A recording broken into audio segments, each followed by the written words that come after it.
Hey everybody, welcome back to my Abathur Guide series. Today I'm going to get into what is probably the easiest and most standard Abathur build for everybody. This is the build I would recommend most new Abathur players start with. It's much safer, simpler to understand, it's a good way to start learning Abathur's mechanics, and that is the Symbiote build. I'm going to go ahead and throw up my handy dandy little helpful build up here on the screen. That there is going to show you the build path I will be following as we go along, just so that you can kind of keep in mind what I will be taking, as I'll probably be grabbing them very quickly. Alright, now with pressurized glands, as I said, it increases the effectiveness of your W when you are symbioting an ally. So, took a hawk to the face there.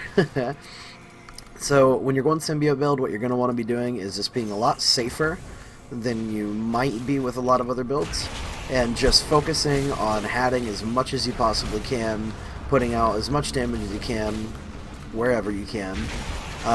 With the adrenal boost on 4, you'll want to be again hatting more specifically allies that will be getting benefits from that most, which in this case would be Artanis and Tychus. So right now, Hammer putting a lot of pressure on a spot lane, trying to do our best to zone them back and not let Hammer just get a bunch of free structure damage here. Oh, the nice swap up there, forcing Hammer out of position. Very well done between Tychus and Artanis there. It was a great swap. Working on picking this guy down. Well done. So we've officially won this early trade. 3-0 right now. Beautifully played. Right now I'm going to hop up here with Gazlo and do my best to help Gazlo whittle this Johanna down, because this is probably a pretty rough lane for Gazlo right now.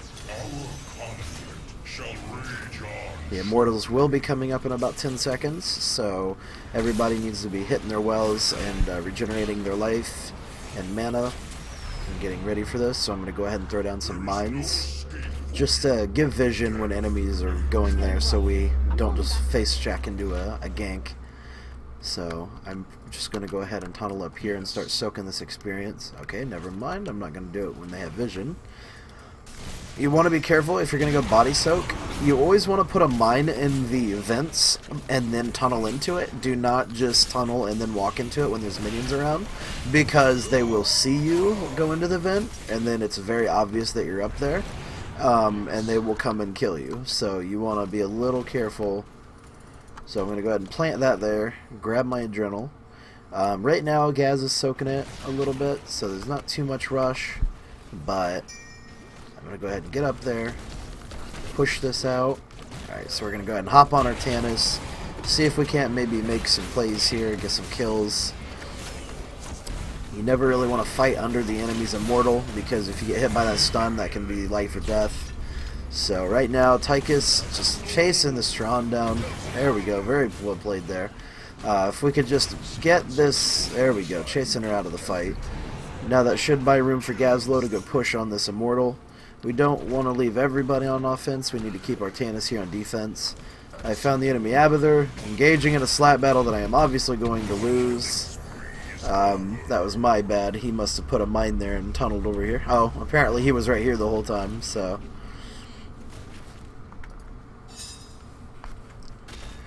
Looks like Artanis isn't going to go kill him. That's a shame. Now it's only Abathur-like to go re-gift him the Abathur experience. So we're going to go engage in a manly duel with this little... Unfortunately, Artanis wasn't able to kill him, but we sent a message. It wasn't about the kill, it was about the message that we are the alpha worm. So team's not doing too hot over here, losing fight under theirs. It's okay. Let's go ahead and move up a little bit, grab some of this body soak.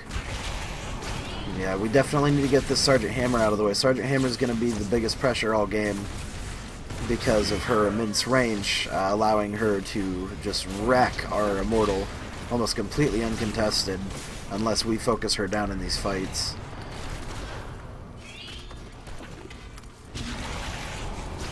There we go. Nice swap right in the middle of them, getting them bodied in.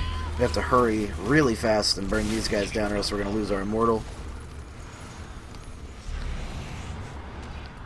They're probably just going to flank around and get it. I'm going to see if I can help Gazlo burn this. If they can keep him back a little longer, I can... Nope, we lost it, unfortunately. But it's alright, because their immortal's not going to have very much shield. So, while we know it's coming top, I'm going to go ahead and tunnel bot. If they all go to push top, that will allow me to take a lot of ground bot lane. But it does look like they're going to kind of contest me, so... If you have an enemy Tyrande that is hawking you a lot, every single time you get hit, move significantly further away from where you were. That way, it's not as obvious that you're just going to be in the same spot and just keep eating the owls. So, like that. So I want to move even further, because if she got vision of me, she's going to know where I was.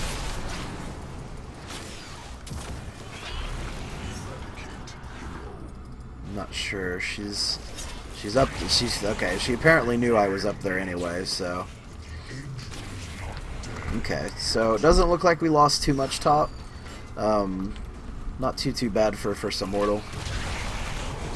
So yeah, pretty much you want to body soak when it's safe, and with your Symbi build, there's nothing really exciting to it. This is honestly one of my least favorite builds, just because for me it's very uninteractive. It's just, you know, hop on an ally and do damage, basically. And it doesn't really allow for a lot of really fun, crazy plays like my other builds do. So, but I'm just going to play this one out and show you, you know, what's going on. Now, what you want to be doing, and this is like probably one of my biggest Abathur tips I could possibly give, is how I handle Abathur is I actually pretend that the minimap is my main game screen, and that this right here, the actual game screen, is just like a zoomed in thing. Now, when you start thinking like that, when you're maining Abathur, you will start to really get a lot more of an idea of the flow of battle and where enemies are and what they're doing. You'll be able to very quickly start, like, just saying out loud, you know, like, oh, they're taking that siege camp, bam, and that siege camp gets capped right when you say it. Do it all the time. And you'll always know, like, who's about to get ganked, where your hat needs to be, and whatnot. Like, right now I'm torn between the decision of helping them get the kills bot lane or helping him hold this back. Now, see, I wasn't able to help him too much, but you don't want to just let them, you know, win this for free.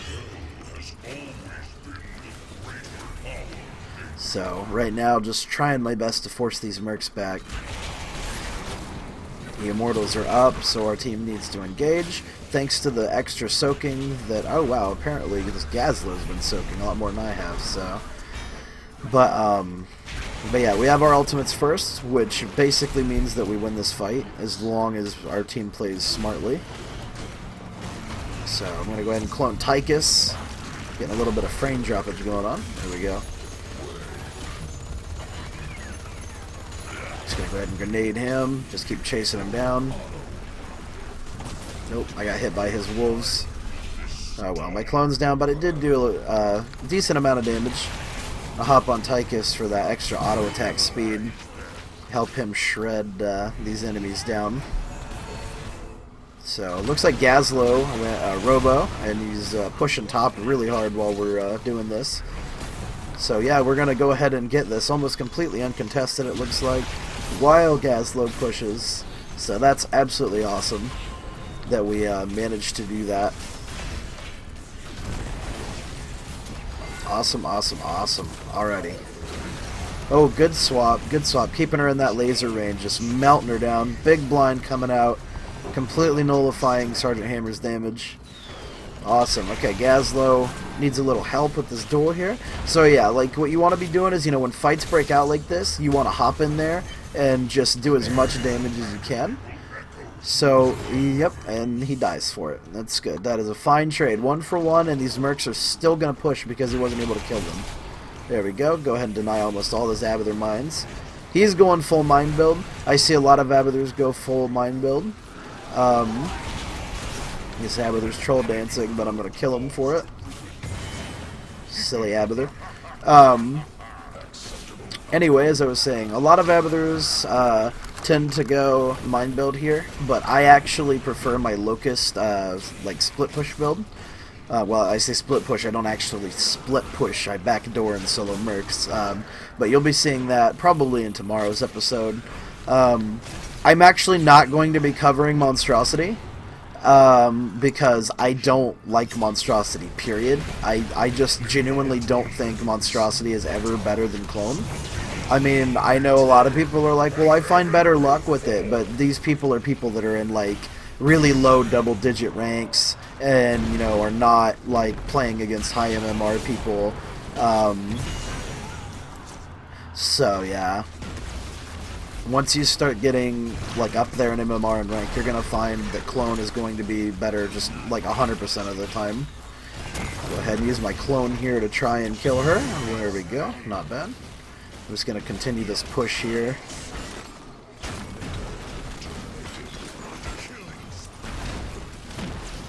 Okay.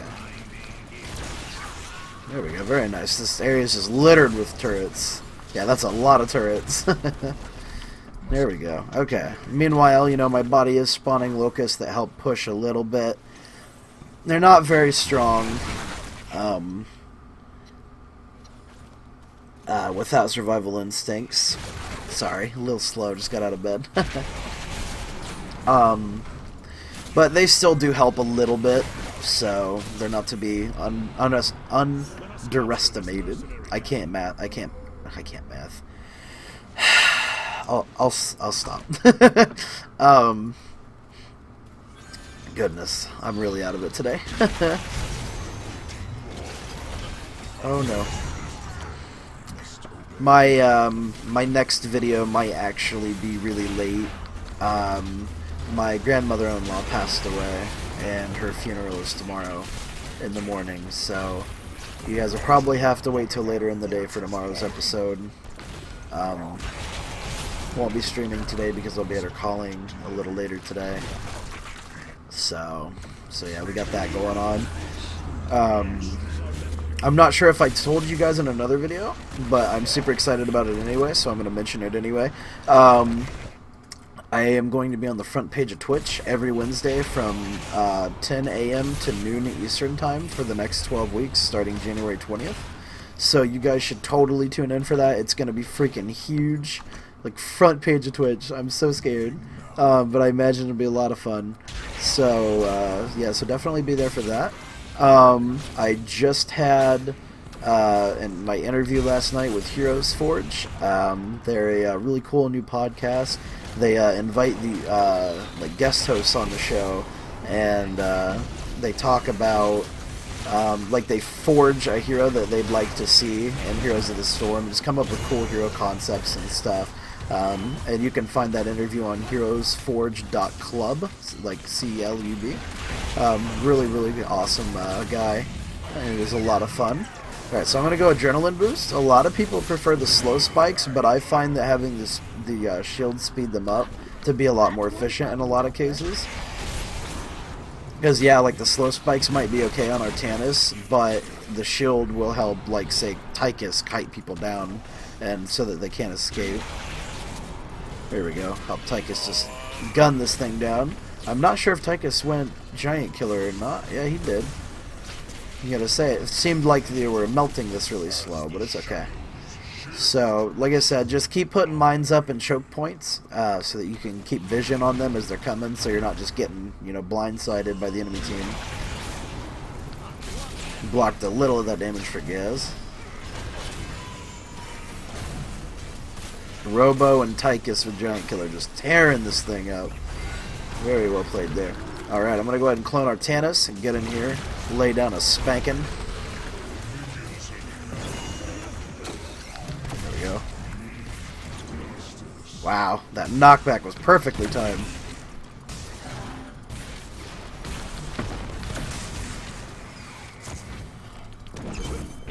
Got her.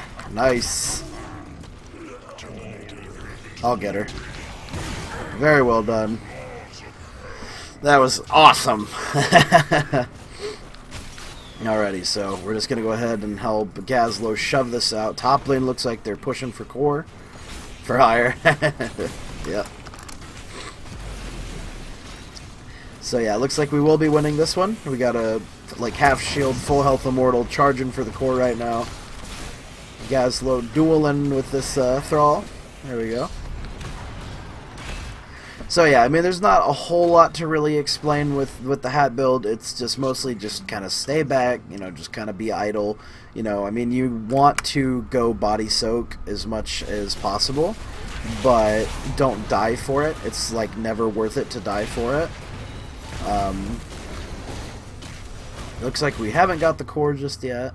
My clone is up, so like if Tychus were to get on the core, I could probably finish it, but yep, he needs to get out and be careful. The game's not over till the core explodes. I've come back and lost multiple times on all sorts of different games. There we go. Nice. Well, she's dead. That should help secure a nice push to end the game now. We got bot mercs and top mercs converging. As long as our team's smart and nobody gets picked off, we should just pretty much just march onto the enemy's core. So yeah, just kind of use your empowered W to push out minion waves quicker, and just focus down whatever gets in your way. Help your minions get on the core. Yeah, you see Robo, Gazlo just tearing it up. GG everybody, well played. Like I said, sorry this one wasn't like super advanced or anything, but this is just the go-to newbie build for new Abathurs. It's very simple to understand and learn. Yeah, we'll get into the more complex builds in the following days. Like I'll explain my Locust build and how I use it and why, and then we'll cover like the shield build and the push and whatnot. But thanks for watching, everybody. Check out my Twitch channel at twitch.tv/Abathur1613 and like and subscribe to my YouTube channel for a new Abathur Guide video daily. Thank you for watching.